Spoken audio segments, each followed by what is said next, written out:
Hello, and welcome to my podcast, Moving and Listening. In this podcast, you will find two things. Number one, guided movement sessions, and number two, a talking format. The movement sessions will have always two parts. At the beginning, just a few minutes, something for you to arrive, a grounding. And then something not longer than 10 minutes I call floating, where I will guide you through that you can get into motion and, if you want, even into bigger movements in space. The talking format will be just me talking, or together with someone I will invite, about something I'm interested in or what is on my mind and could be interesting for you as well. There will be episodes in German and in English. You will find the indication in each episode's title. My name is Mathis Kleinschüttger. I'm a dancer and choreographer, coach and trainer, and also the developer of embodied communication practice. Enjoy. Yes, hello. So this is an introduction for everybody who doesn't know me yet. So my name is Mathis Kleinschüttger, is my full name. I am a German. I'm from the kind of center of Germany, close to Frankfurt, Main. And I grew up in a little village. And I was a quite active kid. So I joined gymnastics when I was 3, if I remember right. And I did play handball. And with 12, I started learning tap dance, which was amazing because I saw a tap dance show in a local cinema on the stage, and I was fascinated, and I started to learn it, and it was really fun for me. And at the same time, music also played a quite important role in my life because it was already a big thing in my family. My mother was a music teacher, and so it kind of was there from the start. And I did learn to play the violin age 7, I think. So thanks for the family and the neighbors to listen to my squeaking noises of the violin when I was very young. But I did have fun, and I did it very long. And had a lot of fun, and also I enjoyed playing with others in ensembles and then also in orchestra. This was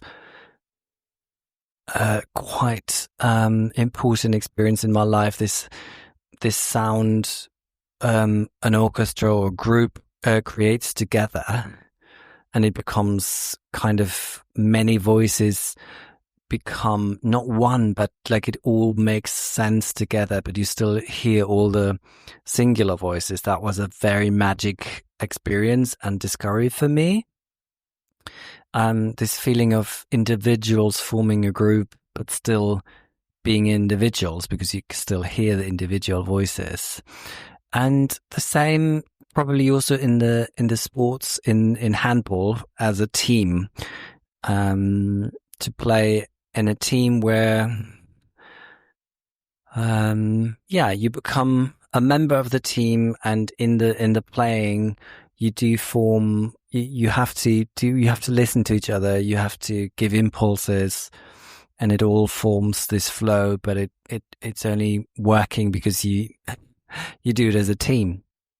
And then it led to a decision to study contemporary and classical dance. So I went to uni in Frankfurt, but just by chance, also close to where I grew up. And so then I became a contemporary stage dancer for kind of 20 years. And of course, in this period, I started also teaching, and I also loved to talk on stage already. So I think contemporary dance probably is or was maybe the form which was quite open very early on, like to also include other forms of expression.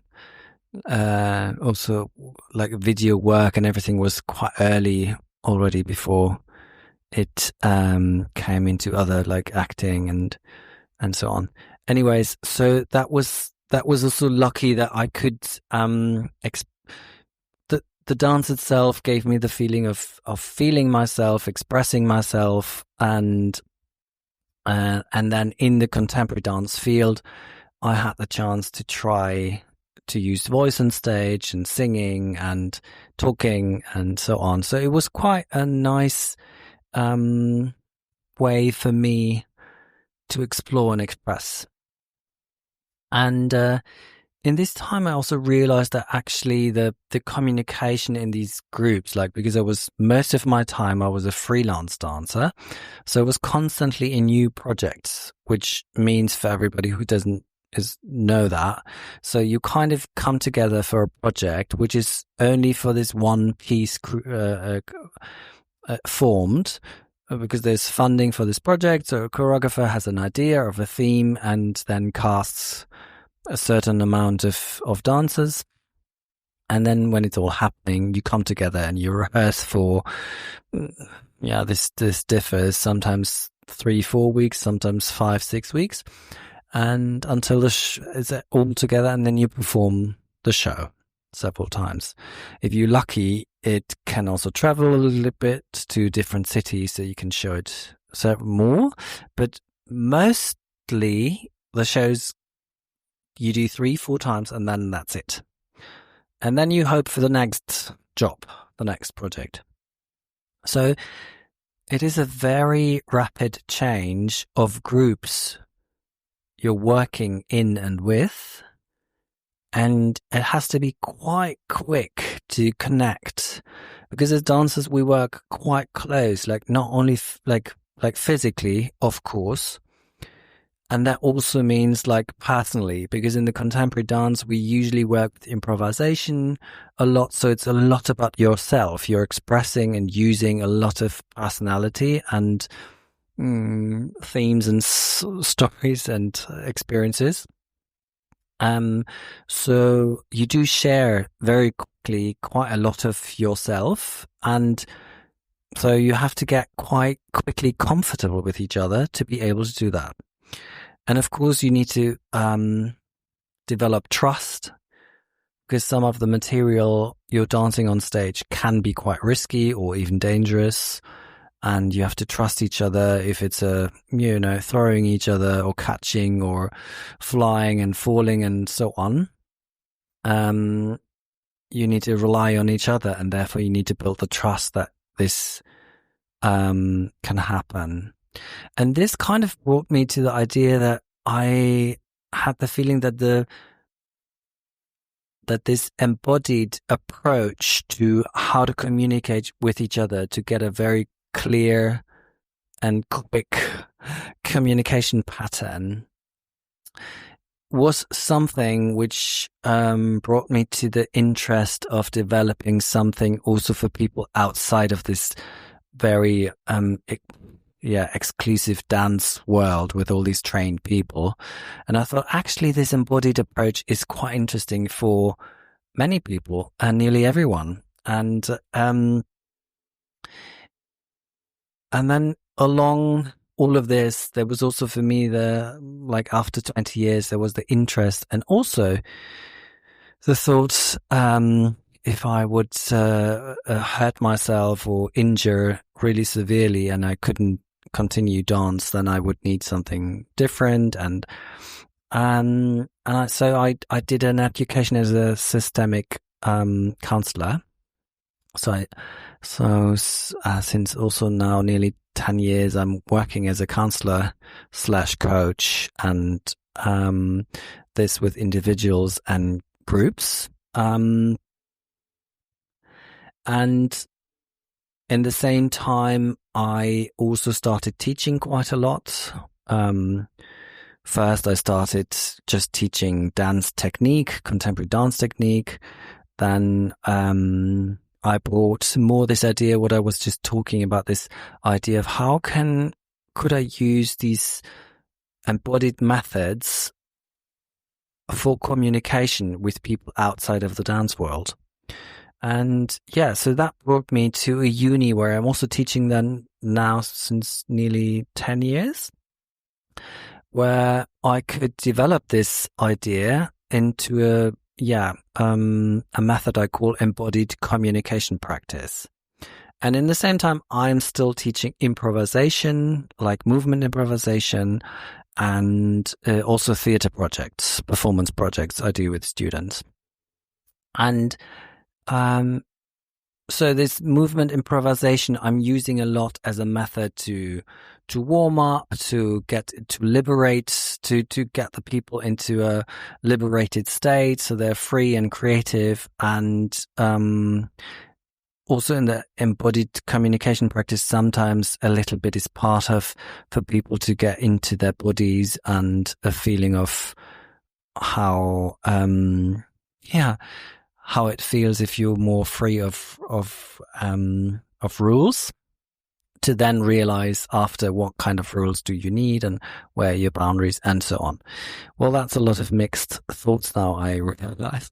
Anyways, what I wanted to say is that during all these years working with so many students, many asked me often after these improvised movement sessions, and one part of it I call floating, because I get people into a motion over at least 10, but often even longer sessions, and I guide them through with all kinds of images and words, so people don't have to think about what they need to do. They just can follow the imagination, and the body just kind of takes over.